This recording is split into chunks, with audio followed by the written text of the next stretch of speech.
Bismillahirrahmanirrahim. Assalamualaikum warahmatullahi wabarakatuh. Jumpa lagi kita pada hari ini dalam pembacaan buku Muqaddimah Ibn Khaldun, iaitu bacaan yang ke 30. 30. Yang ke-30. 30 ni kita mula daripada muka surat 280, iaitu fasal ke-21 fi annahu idza kanatil ummah wahsyiyah kana mulkuha awsa. Mana dia kata kalau sekiranya sesuatu umat itu lebih ganas, maka kuasanya lebih luas. Wa dzalika li'annahum aqdaru 'ala at-taghallubi wal istibdad kama qulna. Karena mereka itu lebih mampu untuk menang dan menguasai orang lain, sebagaimana saya sebutkan sebelum ini. Wasti'badi at-tawa'ifi liqudratihim ala muharabatil umam siwahum. Dan lebih mampu untuk mengabdikan golongan-golongan taifah, golongan kecil, kerana mereka itu mempunyai untuk memerangi mereka itu taifah, golongan kecil. ولأنهم يتنزلون من الأهليين منزلة المفترس من الحيوان. ولأنهم يتنزلون من الأهليين منزلة المفترس من الحيوانات العجم. Mereka ni samalah seperti al-muftaris, binatang-binatang yang binatang buas lah, yang makan orang lain itu. Maka mereka itu, orang seperti ini ialah mislul Arab wa zanana, seperti orang Arab dan orang zanana, dan orang yang semacam mereka itu minal akrad wa turkman wa ahli litham min sanahija. Mereka itu macam orang Arab, orang zanana, orang Kurdi, orang Turkman, dan nama dia satu golongan al-litham wa sanhaj. Iaitu ala ke Afrika Utara. Wa aidan fa haula'il mutawahhishun laisa lahum watanun yartafuna min. Satu faktor lain selain daripada kekuatan yang boleh menguasai orang itu ialah mereka yang ganas ini, dia tidak ada tanah air sebenarnya yang dia rasa cintai kepada tanah air, tidak bagi dianya. Wala baladun yajnahuna ilaihi fa nisbatul aqtar wal mawatin ilaihim ala sawa'i. Ini macam orang Cina buat kita ni. Tak adalah kata awak Kelantan, awak Kedah, awak Terengganu, dia serupa sajalah. Duduk di Melaka pun pergi ambil calon di Johor, duduk di Johor, pergi ambil di Pulau Pinang, tak ada masalah. Jadi mereka ini lebih mampu untuk lebih berkuasa kerana tidak terikat sangat dengan perasaan kedaerahan dia. Falihada la yaqtasiruna ala malakati qutrihim wa ma jawarahum minal biladi wa la yaqifuna inda hududi ufuqihim bal yaqfiruna ila al-aqalimil ba'idah wa yataghallabuna ala al-umamin na'iyah. Bahkan sebaliknya mereka itu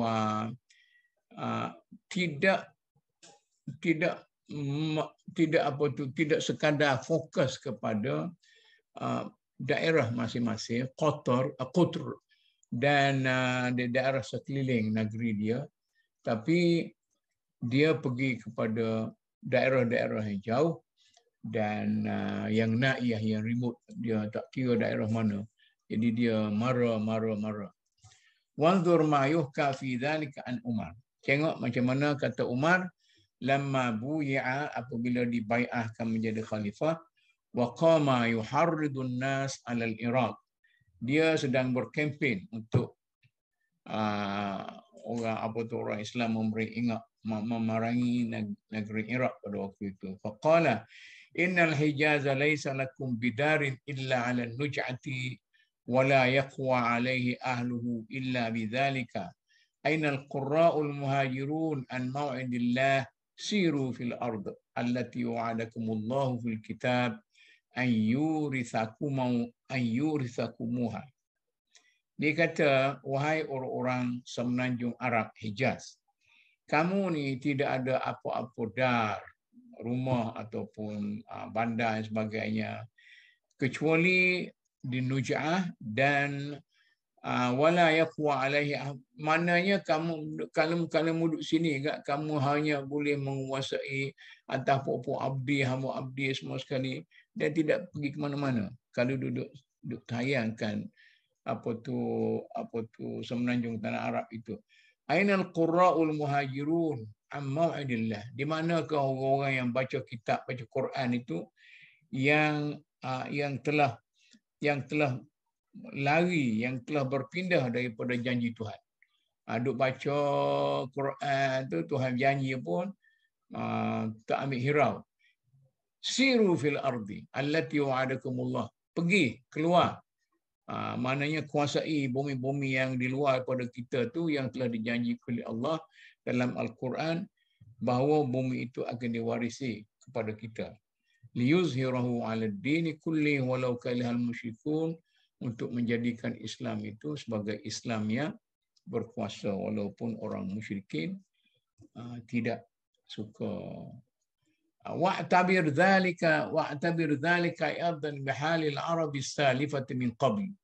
Begitu juga orang-orang Arab terdahulu, macam itulah dia punya perangai. Mislu tabi'ah, orang tabi'ah, orang himyar, kaifa kanu yakhtuna min al-Yamani ila al-Maghrib marratan. Bagaimana mereka itu mara daripada Yaman ke Morocco sekali saja, dan satu trip saja dah sampai ke Morocco. Wa ila al-Iraq wal Hindi ukhra, mara pula ke Iraq sebelah ni pula, Iraq dan India. Walam yakun dhalika li ghairil Arab min al-umam. Ini dia punya puja orang Arab dia lah, dan ini tidak pernah dapat dilakukan oleh orang lain kecuali orang Arab saja. Wa kadza hal al-mulathamina min al-Maghribi, orang Morocco, orang Mulatham di Morocco juga, lamma naza'u ila al-mulk zafaru min al-iqlim al-awwal mumjalatuhum minhu fi jiwar Sudan ila al-iqlim al-rabi' wal-khamis fi mamalik al-Andalus min ghairi wasitah. Dia orang daripada Morocco, dia pergi sampai kepada tepi Sudan, sampai kepada Andalusia dan sebagainya, tak berhenti dan tidak menggunakan orang tengah.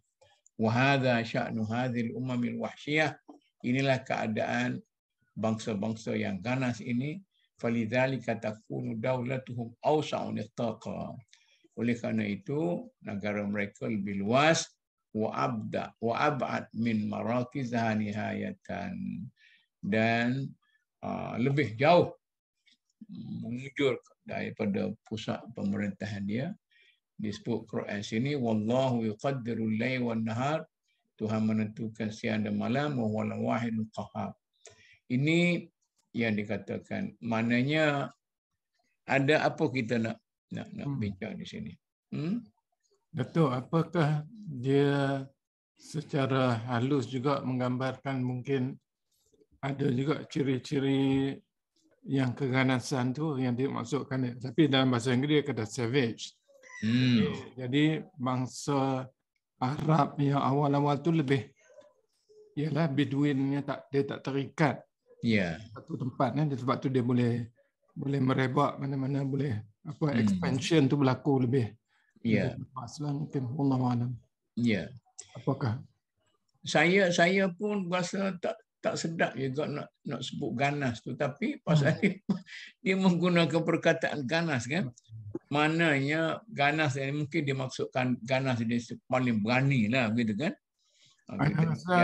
Mungkin nak masukkan ialah kita berbincang bangsa yang lebih berdikari, lebih yang biasa boleh juga gitu. Susah payah tak biasa, tapi yang ni khususnya yang tak terikat dengan satu tempat dia lah.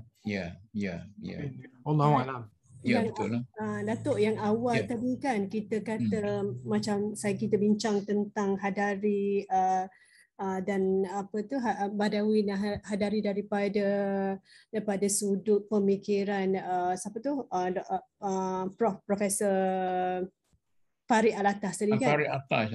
Farid Alatas tu jadinya saya rasa bila dia cakap tentang kalau daripada apa yang dia lihat lah, macam Hadari tu adalah inland, atas darat, dan Badawi itu adalah yang nak katakan lanun-lanun orang laut, orang laut.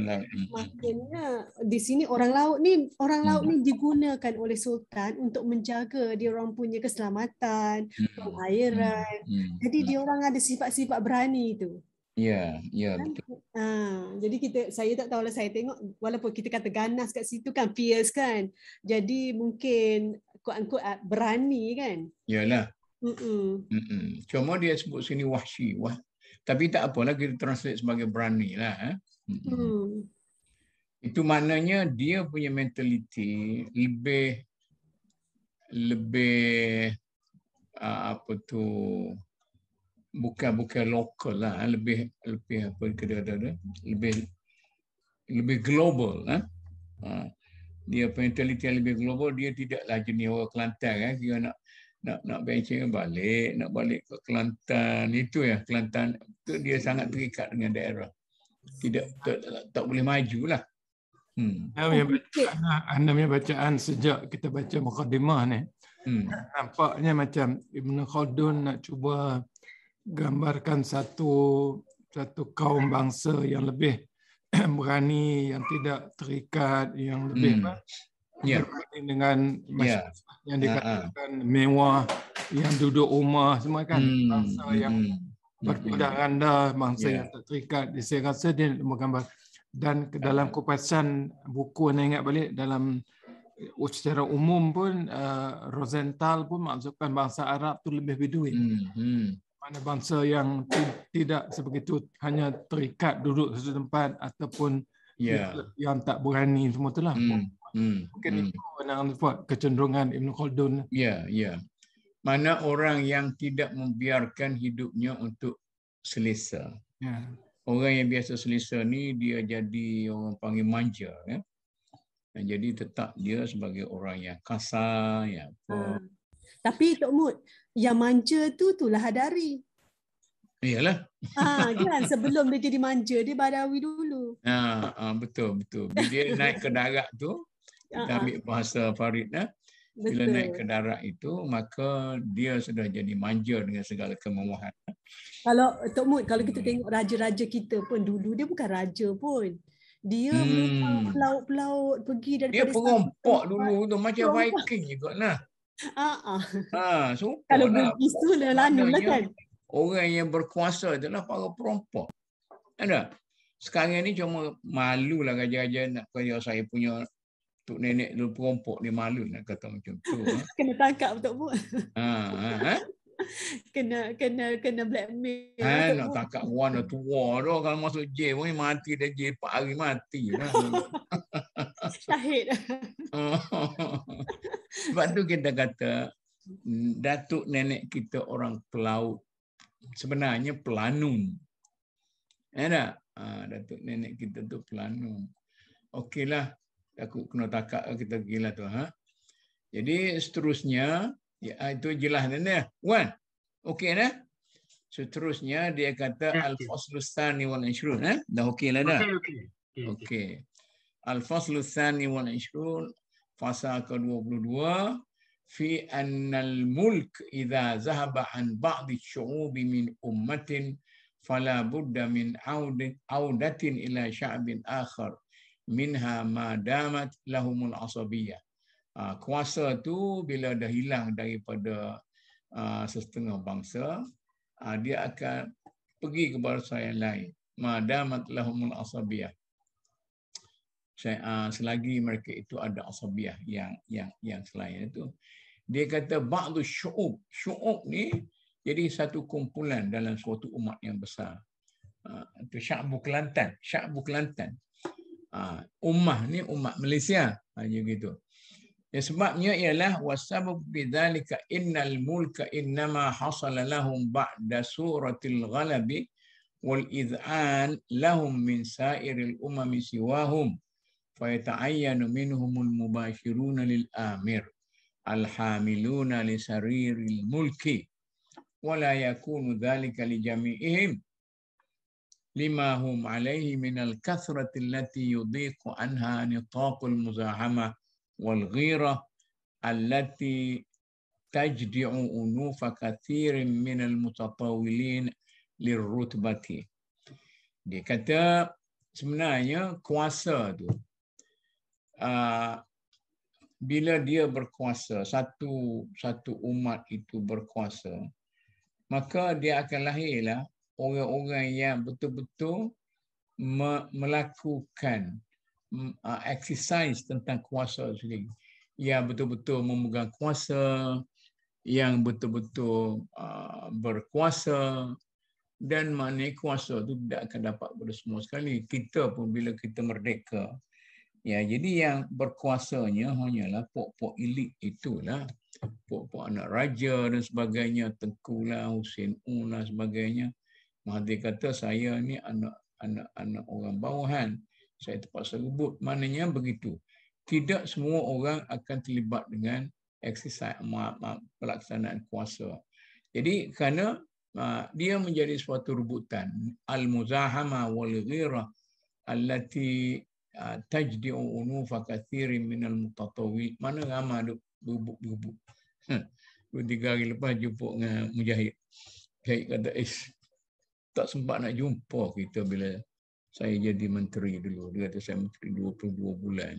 Nah, saya kata tidak awak seorang lah. Semua orang naik pun bila dia naik menteri tu susah nak jumpa. Kalau saya naik menteri pun payah juga awak nak jumpa. Jadi biasalah. Ini sudah terasing sikit. فَإِذَا تَعَيَّنَ أُولَٰئِكَ الْقَائِمُونَ بِالدَّوْلَةِ إِنْ غَمَسُوا فِي النَّعِيمِ. Ini masalahnya. Maka apabila satu golongan kecil yang berkuasa ini, dia sudah jadi orang yang maknanya orang yang tertentu dalam masyarakat itu, bukan lagi orang sebarang-sebarang, maka dia pun mulalah tenggelam dengan nikmat, tenggelam dengan kemewahan dan sebagainya. Wastab'adu ikhwanahum min dhalikal jil, dan mereka itu menjauhkan saudara-saudara mereka itu daripada generasi dia tu. Inilah aib Anwar kita dulu. Bila dia sebelum masuk politik, dia kemai rapat lagi dengan kawan-kawan lama. Dan bila dia masuk politik, hanya dia ada kawan orang UMNO saja.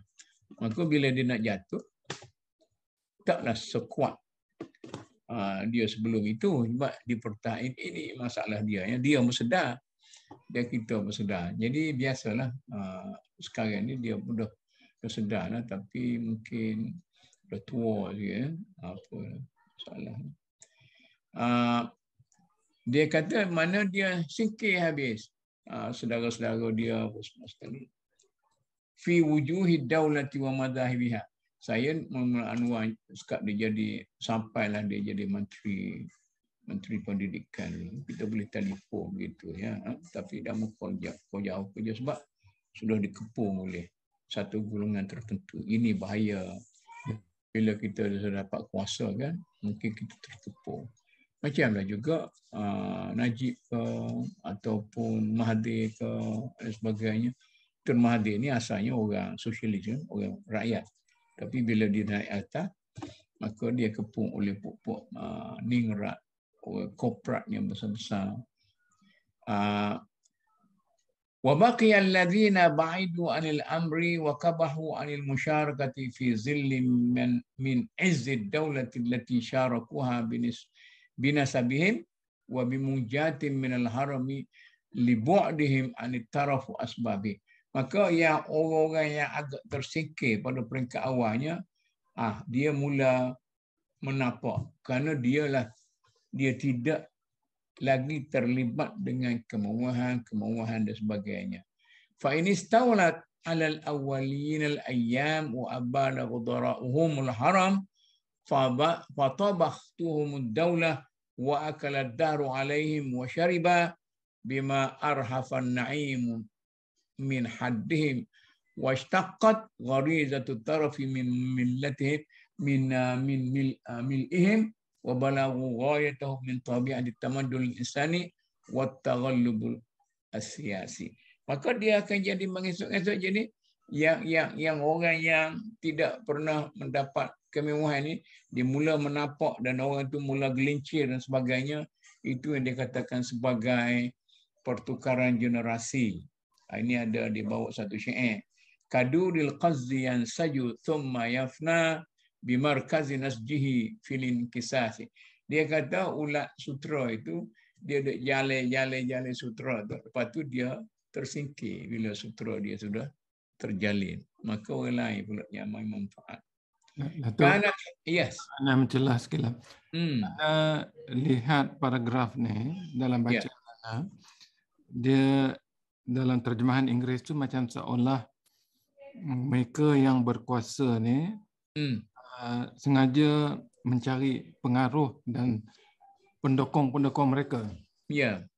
Kemudian apa dia buat ialah dia bagi kemewahan, kesenangan penyokong-penyokong mereka. Ya. Masa ini balik pada kisah Anwar dan lain-lain termasuk PH. Dan semua orang lain lah, semua orang lain.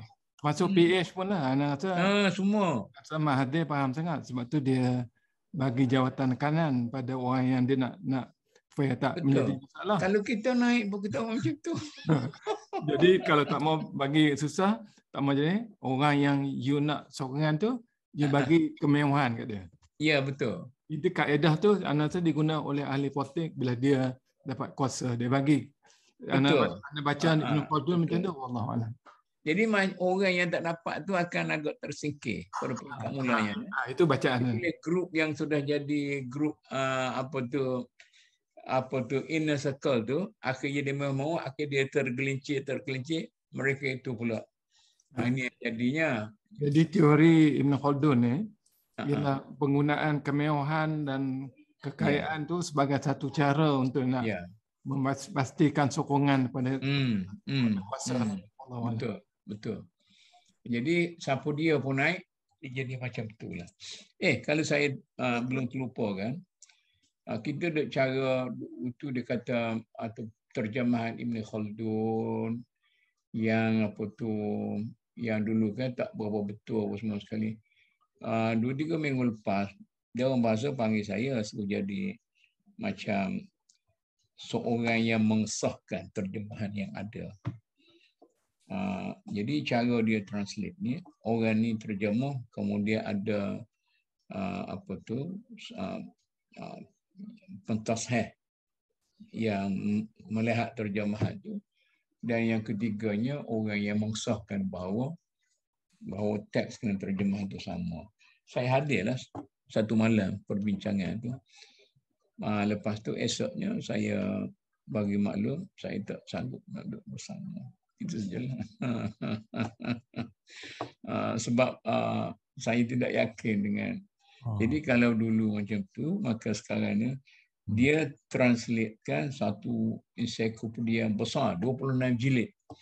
Ensiklopedia fiqh yang dibuat oleh orang Kuwait. Tapi saya tengok cara menterjemah itu tidak tepatlah. Jadi mungkin sistem yang digunakan itu. Kalau saya kata nak terjemah ni, kita tak boleh nak pergi kau anak-anak ayah terjemah, kemudian orang atas sikit tasheh, orang atas hadis tasheh, tak boleh. Dia kena bagi terus kepada orang yang profesional yang dilatih menjadi pakar sebagai penterjemah tu. Tapi dia orang ni dia macam saya pun tak tahulah metod masing-masing lah. Saya kata saya tak boleh. Jadi pergilah mesyuarat semalaman juga tak masalah. Jadi kalau kita retranslate Ibn Khaldun ni pun, kalau pakai sistem tu, jadi macam tu jugalah. Okey. Kemudian kanat hina idzin asabiyat al-akharin mawfura wa surat ghalabihim min al-kasir mahfuza wa syaratuhum fil ghalabi ma'lumah. فتسموا أعمالهم إلى الملك الذي كانوا ممنوعين منه بالقوة الغالبة min jinsi asabiyyati mutartafi'ul munaza'atu. Jadi bila dah dia jadi macam tu, maka dia cuba melangkah ke depan, maka berlakulah krisis dalaman. Fayastawlauna 'alal amri wa yasiru ilaihi. Maka dia cuba berkuasa, maka dapat kuasa kepada kita. Mungkinlah dalam negara kita sekarang ni pun proses peralihan daripada orang yang berkuasa dulu kepada orang berkuasa terkemudian. Mungkin itu proses itu sedang berlaku sekarang ini. Wa kadza yattafiqu fihi ma'a man baqiya aidan min muntabizan anhu min asyair ummatihim fala yazalu al-mulku mulji'an fil ummati ila an tantasira suratul asabiyah. Akhirnya dia kata asabiyah itu akan hancur, lulus, atau yafna sairu asyariha, atau para pendukung asabiyah itu akan hapus begitu saja. Itulah sunnatullah fil hayat ad-dunya wal akhirah inda rabbika lil muttaqin. Dan akhirat itu hanya tertentu kepada Allah sahaja, kepada orang yang bertakwa. Ini prinsip yang diberikan. Maknanya tadilah struggle generasi dan kelompok-kelompok dan sebagainya menggunakan kemewahan untuk apa-apa semua sekali. Jadi kemudian dia menceritakan apa yang sebenarnya berlaku berasaskan kepada dia kata tadi ada asasnya dalam realiti hidup. Waktu birahada bima waqa'a fil Arabi. Lamma qarada Maliku Adin qama bihi min ba'dihim ikhwanuhum min Thamud. Bila runtuh kerajaan Ad, ini disebut dalam Quran ni, maka datanglah gulungan lain dalam bangsa Arab itu, orang Thamud pula ambil alih tempat dia. Wa min ba'dihim ikhwanuhum al-Amaliqah. Ini generasi yang ketiga ni dapat kepada Amaliqah. Wa min ba'dihim ikhwanuhum min Himyar. Kemudian berpindah kepada kalangan Himyar. Daripada mula-mula tu Ad, Thamud, Amaliqah, Himyar. Jadi dia berganti-ganti, dia tidak kekal dalam satu golongan saja. Manakala kita tidak kekal dalam satu politik sajalah. Wa min ba'dihim ikhwanuhum tabi'ah min Himyar, pengikut Himyar. Wa min ba'dihim al-adwa kadzalik, adwa. Thumma ja'atid daulatul limudar, sampai kepada golongan Mudar. Wa kadzal Furs lamma qarada amral kini al-amral kiliyati amral kiyinah amral kinyati malaka min ba'dihim sasani. Jadi mari orang Fursi, orang Sasan, hatta ta'danallahu bin qiradim. Akhirnya datang Islam, hancur. Maknanya kemusnahan itu mula-mula sama sendiri dulu, macam kita. PH ke, UMNO ke, Bersatu ke, apa-apa semua. Itu sama kita dulu. Kemudian mari badai, sesuatu yang daripada luar, maka kita akan dinyahkan semua sekali. Jadi cerita orang Arab ni, dia runtuh habis dia tu dengan datangnya Islam. Begitu juga orang Al-Yunani. Dia jadi orang Yunani, jadi runtuh seruntuh-runtuhnya sehingga berpindah ke orang Roman. Wa kadza al-Barbar, bangsa Barbar di Morocco, runtuh kepada orang-orang yang raja-raja lain. Raja ila Sanhajah, diwarisi oleh Sanhaj.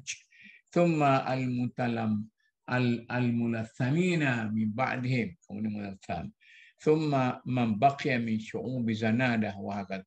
Kemudian akhir sekali sampai kepada Zanana. Itulah dia mengutuskan itu sunnatullah fil ard. Wa aslu hadha kulluhu innama yakun mas asal, dia kata kuasa-kuasa yang terbentuk berasaskan kepada asabiyah. Dia balik kepada teori asabiyah dia. Wa hiya mutafawitatun fil ajyal wal mulku yukhliquhu at-taraf wa yudhibuhu. Iaitu asabiyah ini dia tidak sama. Setiap generasi itu takat dia tidak serupa, tetapi yang menghancurkan asabiyah itu ialah kemewahan. Kama sanazkuruhu ba'd. Fa idzan qaradat daulatum fa innama yatanawalul amru minhum man lahu asabiyah musyarakah li asabiyatihim allati urifa laha at-taslim wal inqiyad.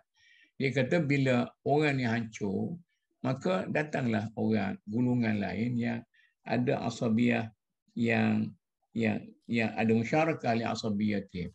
Mana mungkin ada asabiyah yang ada kait mengait juga dengan asabiyah yang awal itu.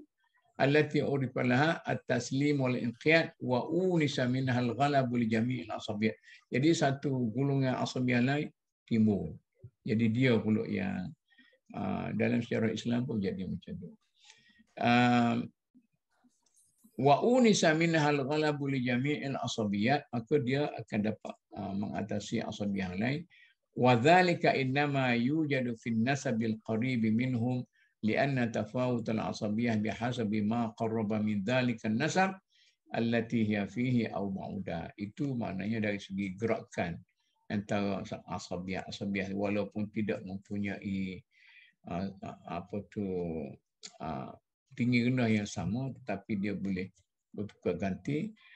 Hatta idza waqa'a fil 'alami tabdilun kabirun min tahwil millah aw dhahabu imran aw ma syaa Allah min qudratihi, maka sehinggalah datanglah badai pertukaran agama atau pertukaran tamadun dan sebagainya. Fahina idzin yakhruju an dzalikal jil ila al-jail alladhi ya'zanu Allah bi qiyamihi bidzalik. Sehinggalah segala kemajuan dan sebagainya itu akan terserah kepada tangan pihak yang lain suku sakat. Kama waqa'a li-Mudar hina ghalabu 'ala al-umam wad-duwal wa akhadhu al-amra min aidi ahli al-'alam ba'da kanu makbuhina anhu ahqama. Sehingga misalnya sama seperti keluarga golongan Mudar. Ini cerita-cerita zaman jahiliah ni bagi orang belajar sekolah Arab, dia boleh mengikuti cerita-cerita ni melalui syair-syair jahili yang kita katakan al-mu'allaqat, macam yang Antar bin Shaddad. Ini dalam syair-syair dia tu dia menceritakan malah berlaku krisis antara golongan Mudar dan golongan yang lain pada waktu itu. Asalnya dia tersingkir jauh, tapi lama-lama dia boleh menguasai tamadun itu.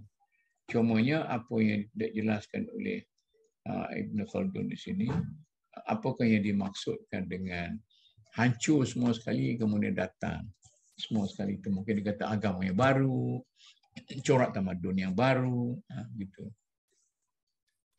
Datuk, Ana nak mencelah, nak minta pandangan Datuk juga, sebab Ana bila baca balik kali kedua ketiga paragraf ni, Ana dapat satu halusi sikit.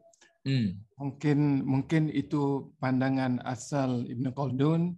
Mungkin satu, kita panggil apa, lanjutan daripada apa yang cuba maksudkan lah. Ana pegang pada terjemahan Rosenthal. Dia guna konsep asabiyah tu, dia maksudkan grup, kita panggil cohesion ataupun perasaan, feeling juga, makna perasaan, kekitaan sebetulnya. Jadi kekitaan. Jadi dalam paragraf tadi dia sebutkan iaitu selagi mana dia kepada sini when they have the same experience. Maknanya daripada satu angkatan ke satu angkatan, kalau pengalaman itu dapat dipindahkan ke satu angkatan, maka asabiyah itu boleh bertahan. Jadi makna dia bukan sahaja generasi, tapi keupayaan untuk memastikan bahawa pengalaman itu difahami. Bila Ana keluar daripada huraian ni dalam perbincangan kita di Malaysia, contohnya maupun dalam UMNO maupun dalam gerakan reformasi, lagi mana faham reformasi daripada angkatan pertama itu dapat dipahami oleh angkatan seterusnya. Pertama itu perjuangan itu asabiyah itu ada. Tapi asabiyah itu boleh diputus.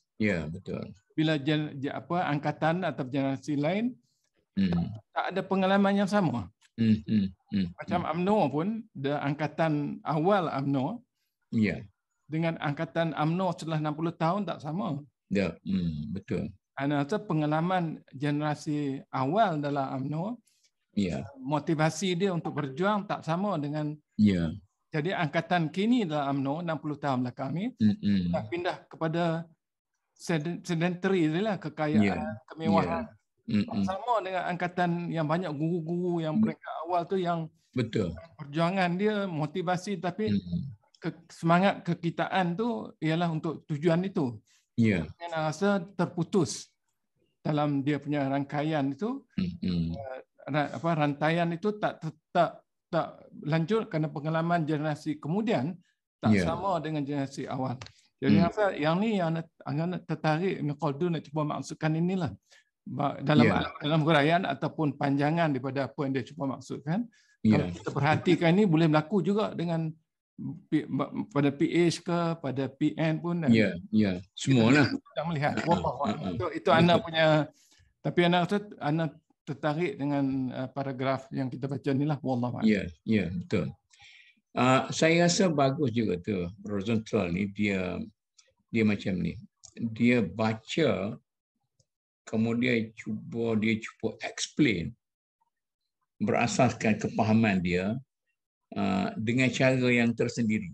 Ini mungkin orang kata dia menulis mengikut mentaliti orang putih yang ada dalam tu kan. Jadi dia bila baca dia cuba mana dia membangkit soal. Jadi di sini dalam teks Arab ni dia menceritakan bagaimana dia tersekat.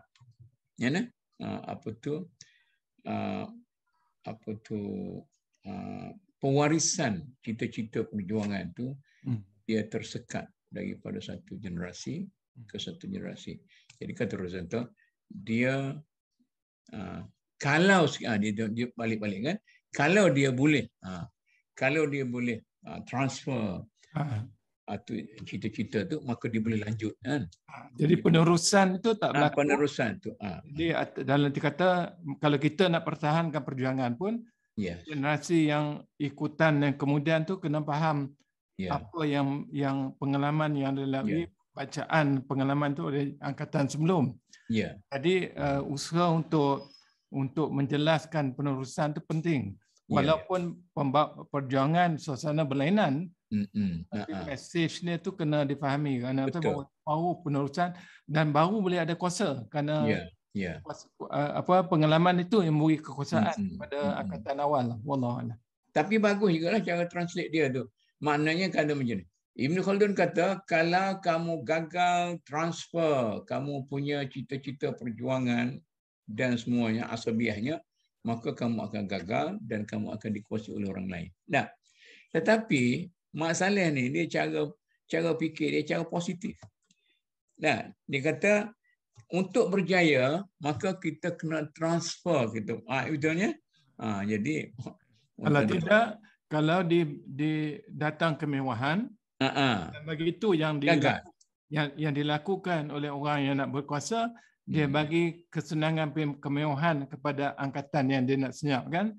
Jadi perjuangan tu tak akan berterusan. Jadi hilanglah kuasa. Kerana asabiah tak ada. Bila tak ada asabiah, tak ada kekitaan tu, kuasa akan hilang. Dan boleh diikuti dengan kemewahan dan kesenangan tu. Itu anak rasa bacaan menurut sikit halusi daripada tulisan atau terjemahan Rosenthal lah.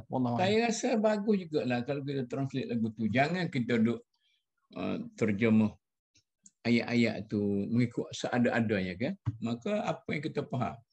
Ini saya suruh Syekh bincang lepas ni. Beza antara reformasi dengan transformasi. Macam mana satu istilah yang lebih kurang tapi mungkin secara detailnya lah. Okey, kita terus pergi. Saya tadi teringat yang bila Tok Mut kata Tok Mut dipanggil untuk terlibat dalam tafsir kan, yang terjemahan tu. Tapi kalau kita tengok Rosenthal ni kan, dia orientalis. Maknanya dia baca, dia kuasai konten. Yes. Sebab tu kalau kita tengok ni kan, yang bawah tadi Tok Mut just baca terus kan. Dia sebenarnya di bawah dekat sini sub chapter, sebab chapter besar dia ialah siapa itu Badawi. Kan? Lepas tu dia cerita ciri-ciri Badawi dan kita sekarang sampai kepada ciri 21. Dan kami punya subtopik ialah a nation as a nation retains its group feeling. Selagi nation to retain dia punya asabiyah, dia akan berkuasa. Kalau tidak, orang lain akan kepada orang lain lah. Jadi kalau tiada asabiyah tu, dia tak ada kuasa lah. Betul. Jadi saya ni bila tengok cara orang yang macam Rosenthal ni kan, as a orientalis, memang kerja dia benda tu kan, dia kerja dia mengkaji dia orang-orang bacaan Islam, cuba tengok kan, tapi dia bukan Muslim pun kan. Jadi bila kita ni dalam kita macam takap muat je, siapa yang rasa English dia bagus, you translate. Padahal orang tu bukan subjek dia pun. Yang jadi celaru sikit tu. Betul. Dia itu yang jadi macam ni. Macamnya dia kata, saya akan tulis terjemahan ini berasaskan kepada apa yang saya faham. Saya tidak akan tulis mengikut jalur bahasa dan yang dia kemukakan. Itu dia punya cerita kan. Jadi saya rasa mungkin itulah yang penulisan apa tu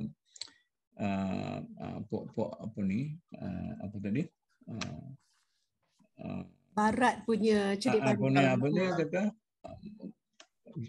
orientalis, pokok orientalis ni dia cuba konseptual balik dia itu supaya apa yang penulis asal nak cerita tu sampai tapi dalam cara dalam cara dia. Ana bila ana terjemah setengah bahasa Inggeris ke dalam bahasa Malaysia, contohnya 7 tabiat orang yang amat berkesan, 7 habits of highly effective people, itu Dr. Stephen Covey itu. Pertamanya diterjemahkan oleh Dr. Leo Anmen daripada Universiti Malaya. Tapi terjemahan dia literal dan akademik. Jadi bila orang macam ana dah dilatih mengajar bahan-bahan dia, ikuti latihan dia dan juga membaca dengan dia punya material dia dengan CD dia, apa VCD semua. Jadi ana faham bukan saja literal, tapi faham maksud. Betul. Jadi bila terjemahan lepas Leo Anmen tu banyak komen mengenai terjemahan dia okey tapi terlalu literal dan akademik. Contohnya macam kata put first things first, itu Dr. Covey kata. Put first things first, kalau terjemahkan letak benda pertama lah. Betul. Put first things first, letak cara pertama. Jadi kalau kita yang faham maksud daripada tu, apa yang Dr. Covey maksudkan, utamakan perkara penting terlebih dahulu. Itu ialah terjemahan maksud. Betul. Dan jadi bila golongan macam ana yang mengajar diminta terjemahan, menterjemah kepada maksud, bukan saja betul. Dan secara literal. Jadi ini yang kita hadapi dalam penterjemahan. Betul. Dan kita nak remain, nak menjadi true atau nak tetap dengan nak remain true kepada ataupun benar kepada penulis asal, itu yang maksud. Sebab tu dia ada 2 school tu. Jadi satu school pertama yang dia translate secara harfi ni, dia lebih amanah tetapi kadang-kala dia tidak banyak melihat pada konten yang sebenar. Dia translate macam tu. Yang kedua tu, dia ini yang kedua ni Sudzaki punya, dia bermazhab inilah. Dia walaupun dia translate apa tu Zilal Quran tu kan, dia tak nak bagi orang edit tu. Sebab dia translate apa yang dia faham. Aku nak kata macam ni. Jadi saya kutuk kata macam sekian, saya faham lah. Jadi mengikut saya, nafsu saya awak fahamnya, ini yang saya kutuk nak bagi tahu. Ini satu jenis translation yang lebih efektif lah. Jadi saya tengok yang duduk translate tu, dia translate harfi gitulah. Translate harfi. Masa ni Datuk, masa di book fair tu, ana duk cari juga mukadimah terjemahan. Selain daripada Rosenthal, nampak juga satu dua mungkin anda akan dapatkan dekat dakwah apa center semua itulah pasal terjemahan dia orang Arab ke dalam bahasa Inggeris. Mungkin boleh tengok baliklah dibandingkan dengan Rosenthal nanti. Wallah. Ya. Saya pula Tok Mut, saya nak tengok deviation di antara yang Arab dan Indonesia, sebab Indonesia pun kata ada juga dia buat translation, bukan translation dari Rosenthal tetapi daripada Arab. Daripada Arabic punya version, saya tak tahulah Arabic version tu yang original daripada Ibn Khaldun ataupun yang selepas-lepas tu yang saya tak tahu kan. Tapi kalau tengok dalam ni, dia sebab dia berasaskan kepada apa tu teks asal ni, manuskrip asal kan. Dia bagi nota di sini, dia kata dalam manuskrip sekian-sekian itu disebut macam ni. Manuskrip sekian.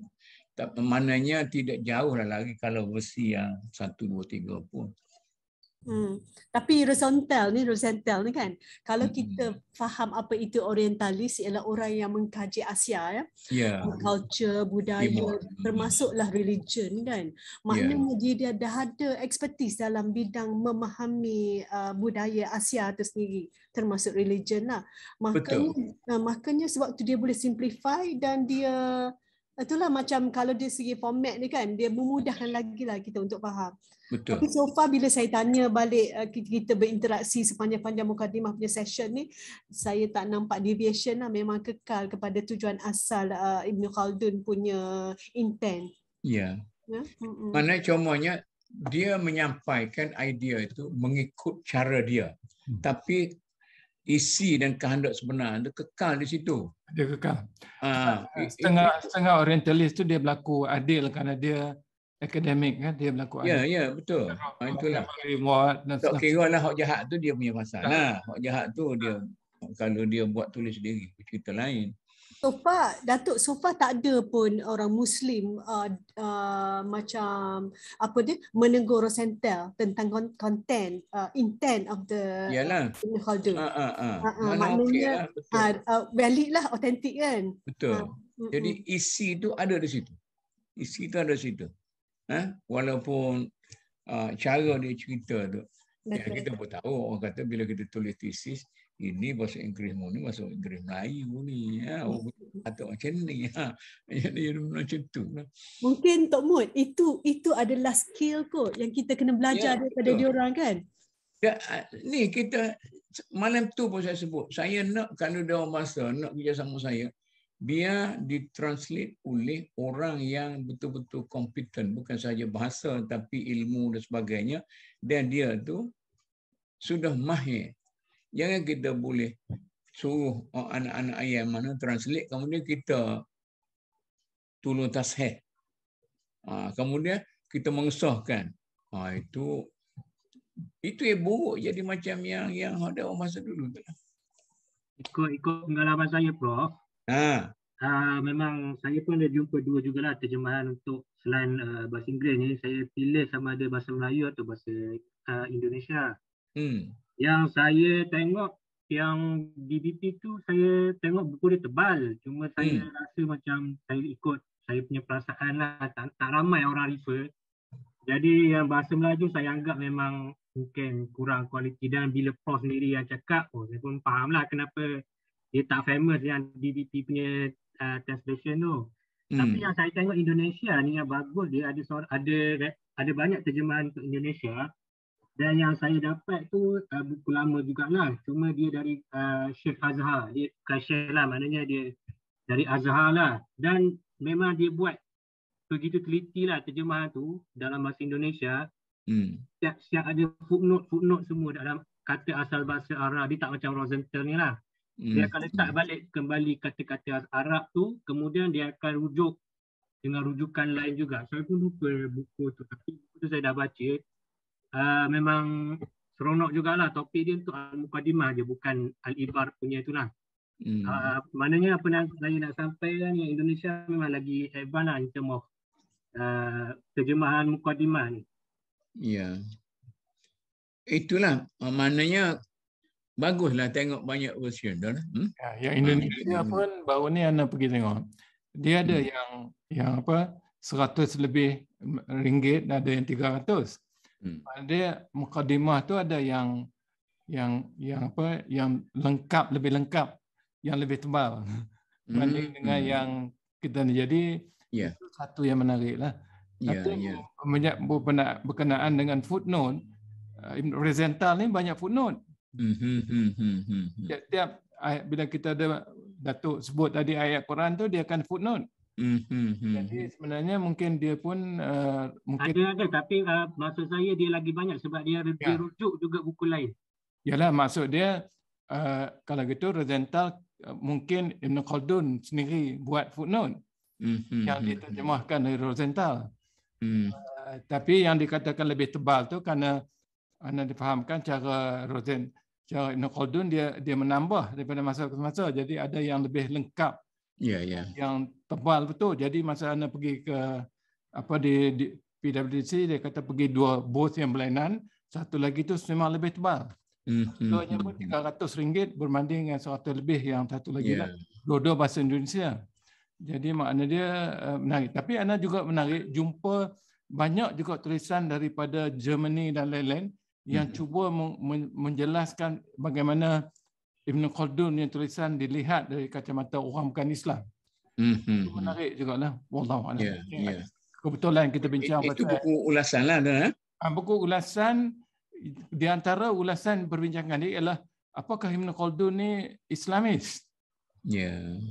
Sebab pada setengah orang yang anda rasa pada kita yang sosiologis, antropologis, yang ekonomis, mungkin nak katakan Ibn Khaldun banyak bapa pada ekonomi, bapa kepada tulisan sosiologi, tapi mungkin dia tak lihat sangat Ibn Khaldun sebagai Islamis dalam sedangkan setengah penulis kata Ibn Khaldun sebenarnya merujuk pada Quran.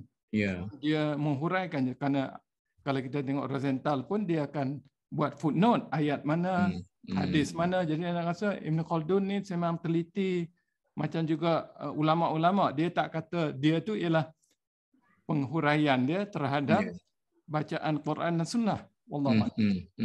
Jadi memang dia punya fikrah dia tu ialah Islami. Betul. Itulah yang dia boleh menjadi orang yang menggabungkan banyak ilmu dalam dia punya tulisan tu. Okey. Jangan awal kita tu. Anak rasa dia ni juga dari segi integrasi ilmu dah dimulakan oleh orang macam Ibn Khaldun ni. Betul.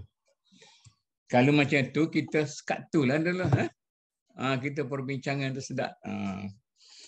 Macam mana? Okey dah. Supaya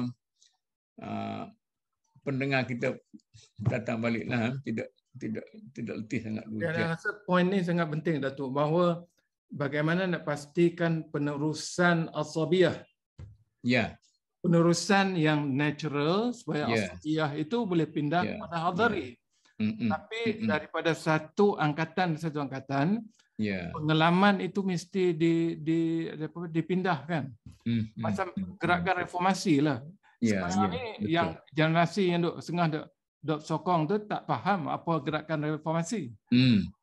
Jadi pada mula pergerakan reformasi, dia telah mencetuskan satu pergerakan.